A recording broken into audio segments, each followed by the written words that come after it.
So, Yeah. you know, I think maybe a slight kind of decline back to the median, at least is something I expected, but so far, at least OG with Riyadh as well as the previous major have shown that they can still perform. Yeah, and you can never count them out. I mean, let's remember during the Stockholm major, OG, they went through the lower bracket to win the whole thing. So just because they're not necessarily performing to their A game, so to speak, as we get this draft underway, can't count them out. But, you know, let's make a note here. RNG, they're just choosing to get that first pick. OG on the Dire kind of makes sense. Their win rate on the Dire side has been much, much better. But we're opening it up with that Dawnbreaker already coming in. No puck ban, though. Well, I don't know, Dawnbreaker looking pretty good last 2 games that we've had with EG and Tundra. Obviously on the mainstream, they just Dawnbreaker was 2-0. The only one who won both games, I think, there. So, solid hero. Just so hard to deal with in the laning stage. Obviously, can be played in multiple roles. And we even saw in that last game, even the support was able to farm its way to an Orchid. It's like, oh, well, that's a bit of a problem then, huh? For these spirit heroes, these pucks and whatnot. So, as you mentioned, though, very unusual to not have puck mentioned here. And with the tiny removed, you think that OG are probably planning something with the hero. Thinking a lot. They're getting into their reserve time here. Shaker, Razor's banned. So usually the Shakers with these ranged cores, they just straight up first pick a Shaker with Razor, Viper, the 2 go-tos kind of. Yeah, that is unusual. And, I mean, they do grab the puck, of course. But that is going to be a big question. I guess Enigma is the other big one, but they didn't grab it right now. So I definitely expect RNG to ban it in the next phase, because I think it's also a pretty good hero versus Dawnbreaker. There you go. Now, let's talk about that Earthshaker for a bit, because it's been kind of the theme, right? Oh, Earthshaker has not been performing very well. But I will say, though, OG finally won a game with Earthshaker today. Oh. So maybe he was just like trying to get into the groove for sub. It was a hero he's been practicing. Yeah, and he's going for this specific like no blink build, or at least much later. Right. Blink. He gets the shard first. Like it's a very slow build up compared to what Zinky was doing, which is like, you know, as soon as he can farm the blink, he's getting it. He's just getting more farm because LGD. You know, they're winning their games. That's what they do. Yeah. The game OG won with it, kind of like clawing their way back in. So right. I imagine he's going to keep doing this build. It seems to be the way he feels like the hero should be played. How did he play it? I obviously missed this one. I was casting. Just chills in the backlines and throws Did he start 5 and they just like fish for the lane? He like played. Oh yeah. No, he's playing more in the 4 position. At least the first games he was playing like 4. He's basically the 4. Yeah, I've seen like him on the IO, so I don't know if that was just IO specific. Because every time I get to cast him, that's where he's been. So that makes a little bit more sense. The last game he had, it was with Shaker, and then Taigo was actually playing IO. So they had IO with the Shaker. Was that the game, though, not this game today, but like the first time he ran him, was that the one where he was highlighting the Octarine core and we're like, what are you doing? I don't know.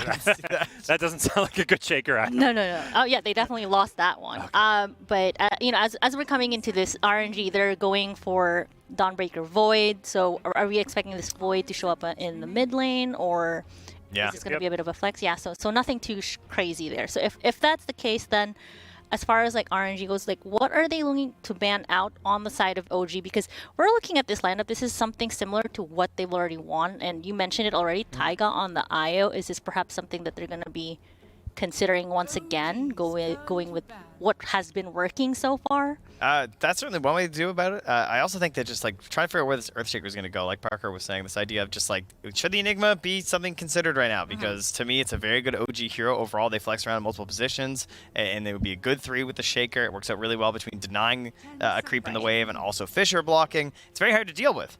And I really think enabling Shaker at least a little bit at the start needs to be done, or else this hero's very dead weight in your lineup. Yeah, I'm curious how they want to do it. Is there any chance we see a puck 3? That's something that Beast Coast have been doing, for example. Yeah. Generally, the Shaker in that 4 role in the off lane is you want that range core to go with it that takes advantage of the fissure blocks and just Shaker being a body that stands in front of you. But so far, they're targeting the Slardar, so protecting their safe lane, the Bloodseeker. Maybe RNG are looking to have an option for the Ana Dawnbreaker, perhaps. They want to do something very aggressive. With having this Void Spear in the mid lane, it gives you these options, whereas OG, they are just straight up protecting Puck. I mean, Tundra, their opener last time versus the Puck was to just go for this option of saying, we're just going to immediately go Void Spirit Shadow Shaman, because Puck's been getting away with way too much this tournament. It's not cool. It's being first phased overall, and the draft ends, and you're like, well, it's a good Puck game. Yeah. It's not okay. Can't let that happen. This hero's too good for that. I mean, is there even such a thing right now as a bad Puck game? We just need a lot of hexes, a lot of stuns. Gotcha. So I guess we'll just ban them all out. So something that I'm noticing, not as that Huskar has been banned, because we have seen OG pick it earlier this week, but perhaps like some a Marcy, is that something that OG could be considering, like, for their lineup? It is something that they've run before. It's workable, but it definitely works best with these heroes like the Razor, the Death. Oh, Death Prophet's still in it. That might work. Oh, yeah. Those sort of heroes that like really benefit from the movement speed. But teams that have been playing the Marcy, I feel like the more and more they just see like, oh, Dispose. This is really good. And like rushing that Blink Dagger to initiate these fights. I feel like it feels like similar role to Shaker, so maybe not necessarily with them. Definitely still an option for RNG though. Yeah, I think the overlap with Shaker makes it not needed for OG. It's like overkill. Yeah. You don't need more disable. I think they need some more. They're drafting. They're looking at cores. Like the Amara like pseudo carrying the off lane. I think that's what RNG is targeted with their bans. For I think 2 reasons. One, like he's got a kind of known hero pool. It's not like a small hero pool necessarily, but it's all these annoying heroes that you don't want to play against because they're out of meta. They're weird. Like you don't see many Huskers first pick Timbersaws. Like and they take a lot of draft time. They take a lot of draft attention and draft space of just like, okay, we have to think about this. Like it's a Timbersaw, so I need this in the safe lane paired with this, just so I can survive. And then even if he comes out like even with you, it feels like a loss. So we'll see where Amar ends up. He's got plenty of other options and heroes that he can bust out. Chen Shaker, I feel like so many times I've seen the Shaker, it's with the Chen too. Yep. These two heroes just seem to cover each other well. Like, there's no obvious synergy, I feel like, between the two heroes. It's more like they do what the other doesn't do.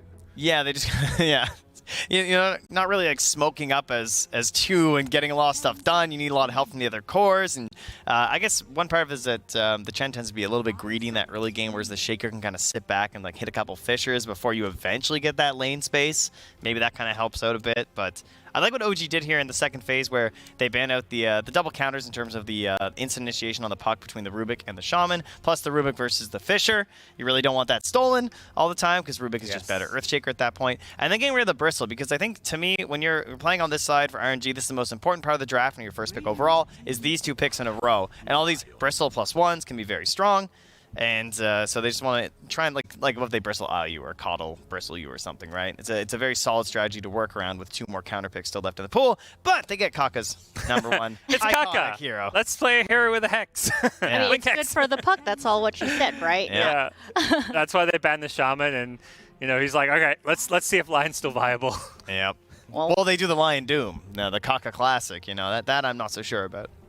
That hero fell off. I haven't seen a lot of Dooms today. Yeah, it's a couple here. It the came win into rate today like with a pretty bad win. I think it was like 3 wins and 6 or 7 losses. Day 1 it was looking like, oh, Doom everywhere. Or if the eye can see. It was like, oh, carry Doom soon. A lot of people have, every carry Doom game I saw during like Riyadh as well as the DPC 2 or 3 was winning. So it was like, oh, let's bust up. There you go, 30% win rate over 13 games. This hero has been suffering. He's doomed. He's out of there. We're done. There you go. There you go. Got to put out the dad puns right now. As we see RNG lock in the TA as well. So we've seen TA for a very long time, just like core mid. But for the most part now, I've seen a lot of TA just playing that safe lane. So is this something that we're going to be expecting from the side of RNG? Is perhaps like pairing the TA with the Lion, the Dawn maybe perhaps? Yeah, they definitely have choices too. We have seen it go mid a couple times now versus the puck just in case, but of course you have a Void Spirit, so more than likely that's going to be going mid.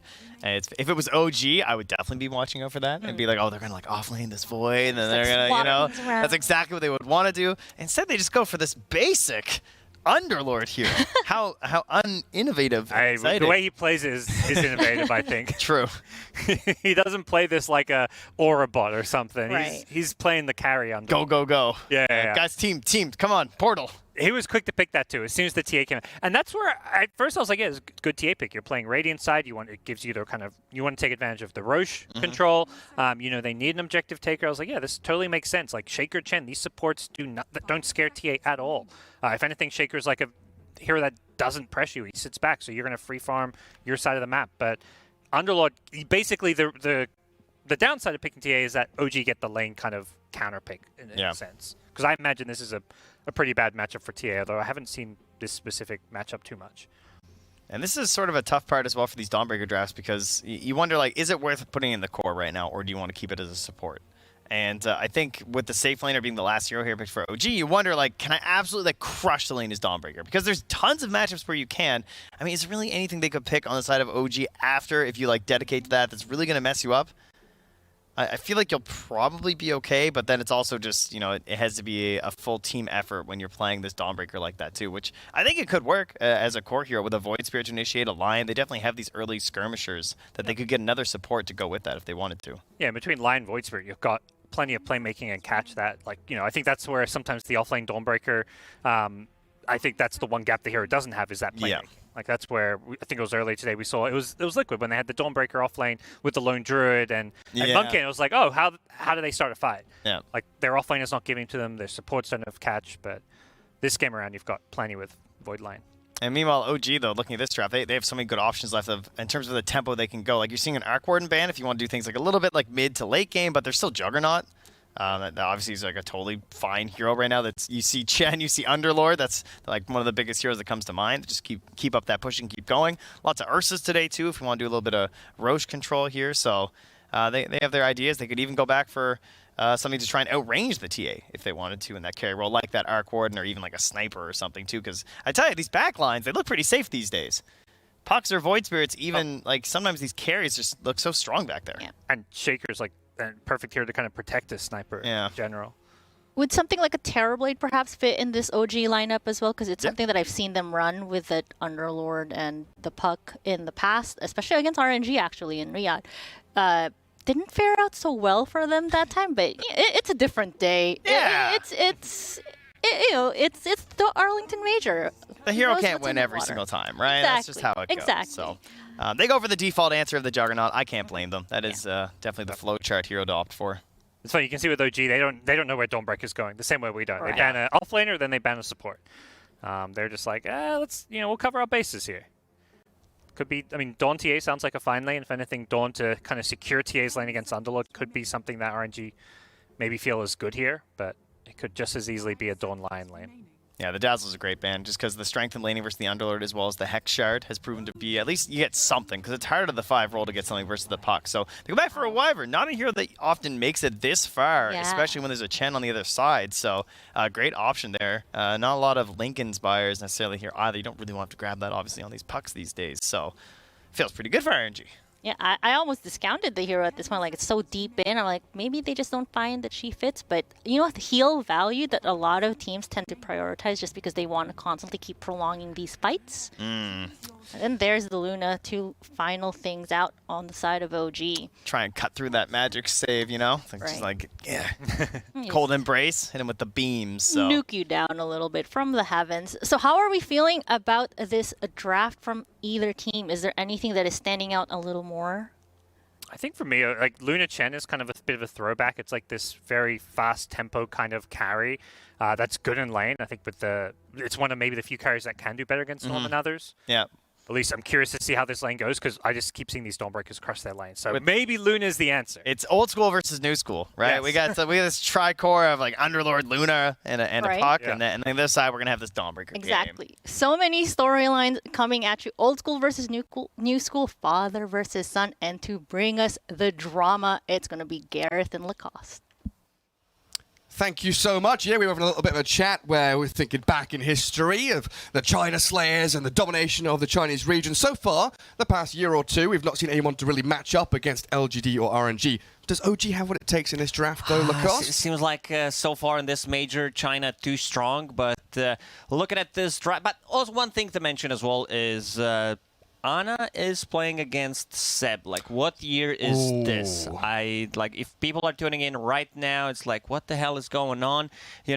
First time ever. So, looking at the drafts, Underlord for Amar, looking like a good Underlord game, playing against Templar Assassin and Wyvern. Not too much pressure. Also, he does have Shaker with him, so he can pull the lane back. There's going to be a lot of wave shenanigans, of course, because this is not a killer lane for OG by any means. It's all about getting Amar that farm, and so many times we've seen Amar Underlord taking over the game, being on top of the net worth. Looking good, playing against Void Spirit, the root mechanic, and it's a good setup. A lot of team fight coming out from OG with Luna ulti, Shaker ulti, and also Puck plus Underlord. On the other side, RNG, Kaka, Lion. I don't think this needs any introduction. My man, anything that has a Hex, he's gonna play. Yeah, Shadow Shaman, Lion, bring them out. And anything with There's like an Earth Spike as well, right? He likes his Nyx Assassin. Lion has the Impale as well. Earth Spikes and Impales coming out of Kaka's hands. Yep, Shaman and Lion always look like an excellent pick for RNG. All right, there's your one for the game. No more for you. Gotta start, you know. And yeah, Sebastian on Earthshaker one more time. Seems like they're trying to force it. They feel like the hero can do well. We've seen a bit of a different, I would say, playstyle from Earthshaker when they played against PGL GD, when Jin-Q played it, but they did manage to get 1 W with Earthshaker against Sonics. I'm wondering if it's the Amar test being put into play, as actually Chalice and Fisher onto Kaka. They quickly turn their attention over to the Lion instead of the Dawnbreaker. Good move from OG, finds them first blood. Penguin coming out from Amar. It seems like he wanted that first blood. Taiga takes it in the end. He's going to be going for the mech. Taiga will be playing Chen. This is the last big Wyvern for RNG. Looking good against Chen, against Luna. There's going to be a ton of damage. Like, even if you click ulti someone who's close to Underlord, he does have a ton of damage with his Atrophy Aura, which Amar does max out. So a lot of potential to get solo kills with Winter's Curse. And it's also a great setup against Puck. Winter's Curse into anything from Lion should do the trick. Absolutely. I mean, even like an Ether Remnant from the Void Spirit could be a good setup for them. And you're right, Amar very often playing the almost position 1 from the off lane when he's on these Huskars, these Underlords. Really does become a beast. But yeah, the Earthshaker, I'm kind of wondering whether it's the Amar test, you know, the Dota Plus levels, the Master Tier heroes for Seb. He's only allowed to play It's always some kind of a test with Amar. This is a killer lane for RNG. You need to be very careful how you approach this one. Once they hit level 2, I feel like this is where First Blood's going to happen, and the RNG is going to get it. Yeah, Seb really has to put his body in the way to try and guard the Uri Luna. Kaka and Chalice will be playing so very aggressively up in that top lane. Decided to swap things around a little bit, put Chen with the Underlord, so I mentioned lane shenanigans. Seems like they're just going to be playing for the lane right now. There is a big camp already blocked by Xnoa's 1 sentry, so not sure where Chen is going to get the creep from. He does have Penitence level 1, some extra attack speed coming out. So I think this is better for RNG in terms of the lane, because there's not going to be too much pressure. Also, Xnova, if he decides to get an earlier point in Cold Embrace. Kaka. Never mind, we lied. Seb again, showing his prowess in that top lane. He's already spammed out tips and high fives. Now the chat wheels are coming. Gets a sentry ward kill as well. The Chalice left all alone up top. A little too deep. Needs to be around Chalice. But good start for OG. They did manage to get the first blood on Chen, and second blood, who got it? It was Seb. Seb, yeah. A couple of the supports getting that little bit of bonus gold. Keeping Uragi nice and safe under his tier 1. Kaka now realizing Seb has no mana. Start playing a little bit further forward. Yeah, that bottom lane with Penitence. Courier snipe. Wyvern loses out on the Courier because Tiger with his Centaur Corsa coming into play. That Penitence, pretty good against Refraction, right? You're able to burn through Anna's Refraction early on when he does have it, just by attacking through it. But he's in fact not leveled it up yet. Gone for the Meld and the Side Blades, the first 2 levels. Wanted to kill the creep with Meld. A bit difficult task. 700 HP on that Centaur Courser. Yeah, tanky little beast. Amar going to keep the pressure on. Able to play in the wave. An early days TA, basically a melee hero, needs to sit near the creeps to get the last hits. So that Firestorm always going to be a challenge to contend with. Kaka really does like playing very, very far forward. Does have a deep Dire Observer ward over there, spotted him, so OG knows Lion has stolen out the bounty rune. As you see, Amar just racking up some more denies. 15 and 5 on the Underlord so far, with Anna at 14 and 1. Running low on HP and regen as well. Max Nova's going to have to be spamming out the salves and the heals. Half a value from that, not too much. Xnova, if he feels that they need to stabilize the lane, because there's going to be too much pressure coming up from the Underlord, he should put the point in Cold Embrace. Yeah. Feels like he's going to need that in the near future for sure. And the mid lane, how's things going in there? BZM against Somnus. Usually it is Void Spirit favored, but lately I've seen Pucks do well in this matchup. Sometimes get on top of it, have a couple of extra CS over Void Spirit. It's a skilled matchup, and we've seen Kaka. Something you mentioned is that he decided to go and pick up that 3-minute bounty rune, and also decided to go just in case and secure the water rune for Somnus. Another courier snipe. Band of Elven Skin gone. Anna without that early item because of Tiger's maneuvering in behind the tier 1. Another courier Second coming. Point in Meld. This is interesting. On Dire Temperatures, Vision I guess because he's playing against the Firestorm, but it's still a farming tool. It's still damage. Yeah. I don't think you want to max that out. Also, armor, it doesn't scale as much. It's like bonus 40 damage and 1 extra armor on Meld. It's not that great. It's really not, yeah. But I think you're right. He's realizing the defensive nature of that refraction, not incredibly useful. Kaka, in the meantime, pops his stick, gets a stun out, does turn on to Seb with a Starbreaker of Chalice. And there's the Hex to line them up a kill, bringing that Earthshaker down. Good turnaround play. Uses a stick. I believe he also had a Fairy Fire there, and this is how I expected this lane to go, where Dawnbreaker is going to be getting a ton of CS, and stops him mid-air.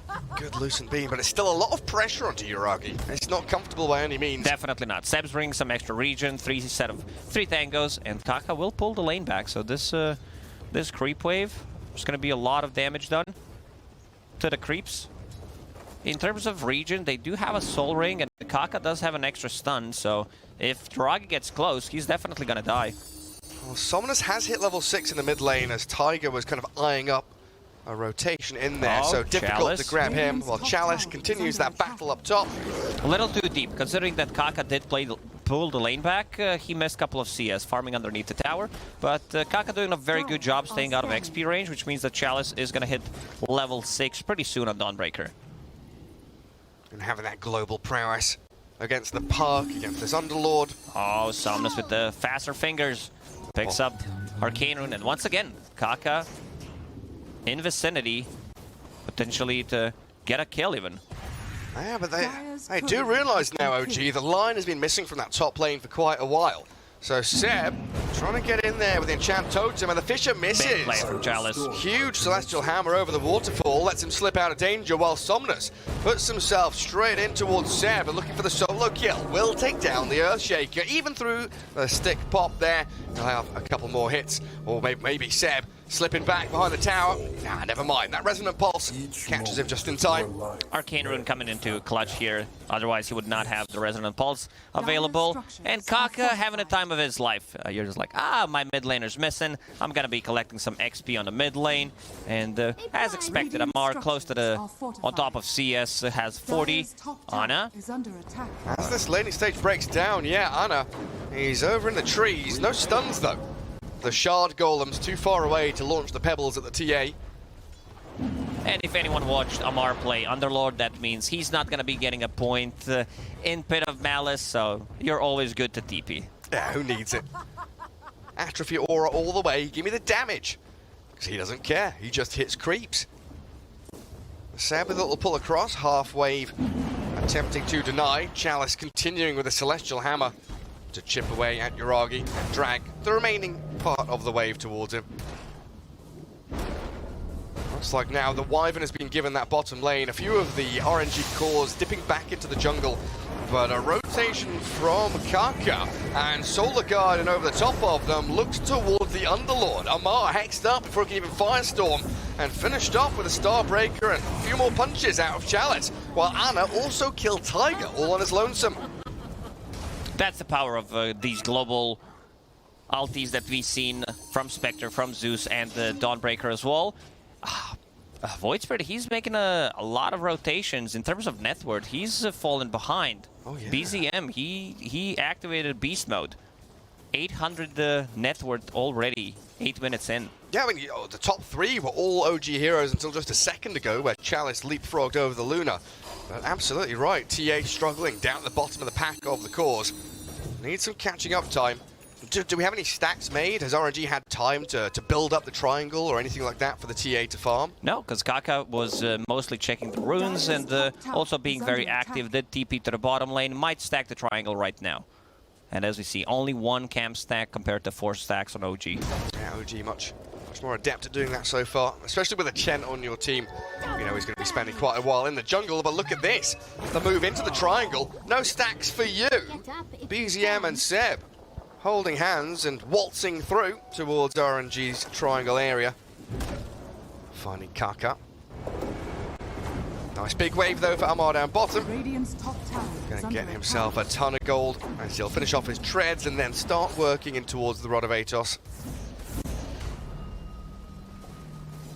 No stacks in the triangle for Amar because he is the carry of OG considering the way he's playing, but still going to be inside triangle and trying to get some farm. Seb is level 6 here. Gets the point into his Echo Slam. A Somnus coiled up with Kaka right next to a Fisher. X-Nova doesn't have the curse. He's still level 5, but it looks like BZM and Seb a little afraid of committing too hard for this. They'll just sit back. Wait it BZM out. super farmed. This is 9-minute Witchblade. Oh, no boots of speed, however, but it does give you solo kill potential on both supports. Maybe even like Templar Assassin if she's not careful enough. Well, Anna, like we saw in Riyadh, he's got the stack neutrals on about 50% of his chat wheel selections, dropping that there to tell Kaka Oh yeah, I remember that game when he was playing Medusa, and he's like, oh, stack. Please, just stack. That's it. It's like X minute 45 seconds, stack neutrals. Kaka obliges, of course. That's a good support. Should Amar gonna get found out here by 3 members of RNG. He's a tanky beast though, and again it's this poking and prodding. Both teams very respectful of the reactions and TPs that can come out of either side. Somnus though maybe needs a little more respect towards Seb and BZM. He's going to try and turn back though, and even with that Echo Slam, BZM was unable to keep on connecting. Does phase shift dodge out the Starbreaker and will jaunt back to safety behind his tier 1. Oh, top lane. A finger of death and the damage from Ana. Oh, that's not going to be a finger kill. Then might not even be a kill. Yeah, sprinting back into the tree line. Uragi looks like he's tanky enough and gets away without being stunned. Chalice dies down bottom lane as OG, they get the outplays. And Amar using ulti to refill his mana. Somnus. BZM will come back full mana, full HP. Somnus on the mid lane. Seb with the Fisher. Let's put him on the... Oh, the Hurricane! It pulls him right across. Needs the Astral Step to get away from Tiger and Seb's grasp, while Ana now arrives with a TA trap, slowing Earthshaker down, but again, it's just a little move forward, try to force a reaction, don't commit too heavily. Dire will still kill the tower, even with only siege creep, not able to get the deny. This refraction maybe might have been used to get some extra damage, and Uragi kills the tower on the bottom lane, so the map does open up quite a bit. It does indeed. I mean, look at that 77% win probability. I mean, 4K lead 12 minutes in is pretty hefty, all things considered. Again, 3 Dire heroes, top of the net worth chart. OG have done very well to play this game at their own tempo. Winter's Curse comes out to try and save Kaka. And defensive usage of that ability doesn't feel particularly good for X-Nova. And BZM not going to jump to the orb. Did not want to commit. Dream Coil was off cooldown, but did not want to go in and push his luck. Winter's Curse, first usage, not too much value out of it. He saved his captain. that's all that matters. That is true. Kaka needs 1,000 gold to finish off his Blink Dagger. And the different item build from Chalice. He wants to get Spirit Vessel. I guess against all healing coming out from Chen and also against the Underlord. But Underlord's super tanky. He also has Hood, so he does. Not going to be that effective.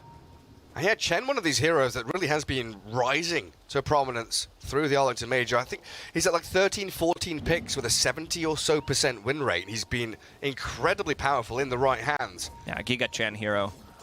He's so strong. I mean, his Hand of God, we saw fly, with Mech Aghanim Scepter. He's got so many heals, tons of bonus auras to come out from him with the creeps. Very good at converting team fights into objectives as well. RNG trying to use this smoked up Somnus and X-Nova to get into the top Dire jungle. It's going to be just a warding mission though. There's no real target here for them to latch onto. While Tiger and Seb are here with BZM. They see Chalice. They pinged him out and they'll get the coil. Snaps it on the Dawn. The Dark Rift is coming as well. Amar, he sees an opportunity to come in and fight, but a great Winter's Curse in there from X-Nova blows up Tiger. Surrounded by the creeps and these dire heroes, BZM is going to have to jaunt back. Yeah, Amar did a very good job. Used that Fiend's Gate, comes in clutch, kills Taiga, goes back through the Fiend's Gate. Came in, came out. Seb fishes up onto Ana. BZM forces the TA back after burning through the refraction. Ana starting to come back though, 6k net worth. Dragonlance done. Is this one of those games where, yeah, Deso, Blink, BKB? No shard or anything in between, just try and get this raw damage output and staying power from the TA. Needs that Deso, definitely doesn't feel too comfortable joining the fight. This is gonna be big timing for them. Get that Deso, try to go for a smoke, get a kill, and transition that into Roche. Seb looking for an opening. Fisher will connect. Get in there, my son, with the Echo Slam. Find Chalice, the healer up, no way, through the Lucent Beam and a punch in from BZM. They secure the kill on the Dawnbreaker. X-Nova in the trees. Seb knows exactly where he is. Hello, you're a support hiding in the forest? I don't think so. He's going to be able to line up a Fisher to block him out, and Amar BZM will secure yet another kill. Dire's courier has been killed. Good rotation from OG, and perfect timing for Seb. He just got 1,500 gold, 1,400 gold at 15 minutes, so instantly buys the shard. His Aftershock, not maxed out yet. 2 points in it. Kaka has spent a lot of time on a top lane trying to farm up his Blink Dagger. That's a very important item. Against the Puck in particular, Kaka going to be one of their primary forms of initiation. You don't really want Somnus diving in, straight in, blind onto a target. You'd rather Kaka Lion spend his life, his resources to do that, and then follow through with the rest of your heroes. OG not going to slow down though. Again, this game really is marching forward to their own beat. Drumming forward, Tiger and BZM. They want Somnus, they want Kaka, they've got the Waning Rift. Where's the coil? Comes out now, but the Hex in to BZM. It's a creep getting hexed out there. Somnus dead, and Kaka going to get chased out to the ends of the earth. There's no way BZM's letting him get away. The spam pinging, Seb's cut him off at the pass. You will not escape. A little too greedy from RNG. They've been on this top lane for like last couple of minutes, especially Kaka. At least Witchblade is finished on Void Spirit, but... Look at mid. Amar going straight onto Ana. They've got this Dark Rift, the portal comes in, so BZM can make the jump forward. TA trap maybe can slow them down. X-Nova does have the curse as well. They'll have a reset tool as BZM's turned on. Chalice arrives and Ana turns to fight, but X-Nova dead now as BZM jaunts across to the orb. Somnus returns to blow up the puck while the Eclipse landing onto Ana, and Seb chain stunning will kill off the TA. Great Fisher from Seb as well. Tumbler's toy back in towards them, getting the chain stuns from the Aftershock, but OG looking to reset, calm things down. Force RNG into an awkward spot where Somnus dives in deep. Stunned up, disabled and caught in the root, but they've got the Kaka stun. Holding back OG's aggression. Another Starbreaker's available. Allowing Chalice to come in with a double kill. Hurricane will push her around, and Yuragi battling forward the Cold Embrace, now the curse. Holding out Amar, but Yuragi, he'll just pummel her into the ground with the damage he's got. Leaving Amar to the Wolves as RNG kill 4 members of OG. They did manage to get Kaka here to get his multiple stuns, hexes, and Somnus playing this fight extremely well, hiding in the trees, waiting for his abilities to reset. Dawnbreaker dealing most damage outside of RNG, but yeah, look at the damage numbers on Luna. That's like 4,000 damage almost. Oh, wow, yeah. Yeah, that Eclipse, 5 Lucent Beams. Beautiful stuff, and then of course Chen with all the heals allowing them to sustain through that fight for as long as they did. RNG with some good punching back though, judging how that team fight started, being chased and run back, getting into that defensive posture. Very well played by them. Amar finds an opening with Fiend's Gate. They go on Ana with the Witchblade, burning through refraction charges immediately. And X-Nova, he explodes. Like 2 hits and he's dead. Yeah, look at this. Just a quick little jaunt across. Spirit Vessel is starting to become a little bit annoying though. When that's applied to BZM, he doesn't have the same freedom that he would like. And Amar really stacking up a lot of that atrophy damage. Now, OG into the pit. Seb was looking for that angle. Try and block off Chalice. Winter's Curse is available. Kaka, he's moved in aggressively here. He's already tumbled his toy forward. Goodbye, Kaka. He's fissured and killed. They need to bail. There's no business left for them. And Ana thinking about getting a BKB first. This is that type of a game. If he wants to get a BKB immediately, he can disassemble Dragonlance and have it. This is something that he did when he was standing for Team Liquid during the Riyadh Masters. Not sure which hero, but it was Echo Saber and... No. It was Dragonlance Luna. It was Dragonlance Luna. You're absolutely right. It was the Luna. And didn't disassemble it, so missed kind of a timing. Void Spirit getting coiled. Yeah, the root's in on him, but look at the double heals. The Solar Guardian and the Cold Embrace still not enough, and now Chalice in the firing line of OG. Oh, they're diving tier 2, they're killing off 3 heroes. Beautiful execution, forcing Winter Wyvern to use the... courier died as well. Oh, that's a BKB. Speaking of the BKB, that's another one. Tragedy strikes for RNG, and a beautiful performance from OG to make this all happen. 2 minutes with the no BKB on Templar Assassin, which means that she's not going to be able to deal damage. But forcing Wyvern to use Cold Embrace and then setting things up with Eclipse. That was beautifully done. Because Dawnbreaker comes in, you know that Eclipse is going to connect on multiple targets. Yeah, and Luna again, 3,000 damage. It's huge stuff from Yuragi's Luna. And showing that you don't have to sit in the jungle for 20 minutes to make this hero work. He has been active. 408, 12 out of 15 kills he's involved in. He's involved in almost the same amount of kills as Puck, which is pretty nuts. Yeah, that's great stuff. And now a Fisher Orb, quickly dispatched with X-Nova's Wyvern. They're on the tier 2 tower, so they can start thinking about outposts. I mean, high ground might be on the menu soon from OG. A couple more team fight victories like we've had in the past 5 minutes, and nothing can stop them. They will calm things down. Yeah, pinging outposts, that is the more natural order of operations here for them. Push out bot, get that bot jungle taken over. Think about the tier 2s and maybe then the second Roshan. Amari is super farmed on Underlord, going for Heaven's Halberd next item. He wants to completely shut down where most of the damage is going to come from, and that's Templar Assassin. Having a miss chance, having some status resistance against Lion, always going to be good. Like, he's insanely tanky. Having Vambrace sitting at almost 3,000 HP. Oh, look where Seb is. Oh, he sees Somnus. He jumps on him. Earthshaker, the 2-man stun from Kaka, but he's been ditched. Somnus bails on this, gets the hell out of there, already TPing home, leaving Kaka all the way out in the open. And look at that, count the heroes. 5 from OG.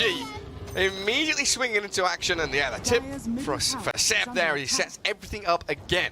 Seb very tanky as well, almost 2,000 HP, full Magic Wand, Fluffy Hat, Soul Ring, even has infused Raindrop at this point. And now going for the 4-staff next. He's been all over the place. He's been mostly playing with the BZM. BZM goes in, uses Orb into Fisher, Witchblade, more than enough to kill both of these supports. Oh, BZM, you're a cheeky devil, aren't you? He was just waiting on that staircase, and he's attempting the solo kill. Not sure he'll get it, but it's gonna piss off Somnus to no end. Dissimulate, jump away with the Astral Step. Meanwhile, look at the base. Oh yeah, right, he's been toying with that Void Spirit, holding him away so he can't TP bottom. And does Void Spirit even have a TP? He's just walking down here. Still a minute and 30 seconds left on that Aegis. Yuragi, tower almost dying. And Chalice just stuck inside the pit with a Fissure and a Firestorm, all this noise and nonsense in on top of him. A missed stun from Kaka, doesn't catch Yuragi. Tiger also able to keep pummeling high ground here with his nice assortment of creeps, a pick and mix assortment there of little trying to force a BKB, and here they go. Ana has the BKB defensively to run back to Fountain. X-Nova went for the wraparound in behind and does get a curse onto Seb. Very little damage coming his way, and they've got the mech to heal him back up while X-Nova dies. Obliterated by these ion cannons falling from the skies. Yuragi lines up and looks for the buildings. Glaives are bouncing, and they're moving straight in towards mid. Kaka, very low, popped the Essence Ring, but the Pit of Malice and the Firestorm on Ana held in place again with the Eclipse over the top. They find the TA! This might be it, Gary. They just don't have what it takes to punch it's back. Over. The X-Nova will call it. GG called. OG with a stellar performance. When Yuragi, he didn't die this game, did he? No, he has 0 deaths on his Luna. This top lane did extremely well. BCM on Puck. What a performance. And this Chen pick did, because it's pretty similar to Dawnbreaker to one extent, where you are a counterplay. When they need that extra bit of damage, how many times we saw Kaka trying to go for a kill, use that finger, and then Hand of God comes in clutch. Just not enough damage. Templar Assassin, we really didn't feel the influence of the hero. Yeah, and I think one of the most interesting things for me is the fact that RNG against some of these faster-paced lineups, they've drawn out the game, slowed things down. OG didn't give them a chance to do that. They were so speedy, weren't they? Very, very quickly moving into action as we head back to the panel to talk about Game 1. Well, it looks like their reputation still precedes themselves, dominating against the Chinese teams here. Teams struggling because OG is takedown game number 1. I wasn't. We need an asterisk on the dominating against Chinese teams. Asterisk. Yeah, asterisks. LGD had their way with them, but that is other than LGD. I mean, LGD, I think, is just on a whole other planet right now. Yeah, there's teams from each region, then there's LGD that just like transcend above everybody. Well, that's what it feels like right now. And, well, I thought Dawnbreaker was going to transcend that laning stage because it looked really like a solid start up there for Chalice and Kaka, and I was worried. I'm like, what are they going to do with this Luna? Like,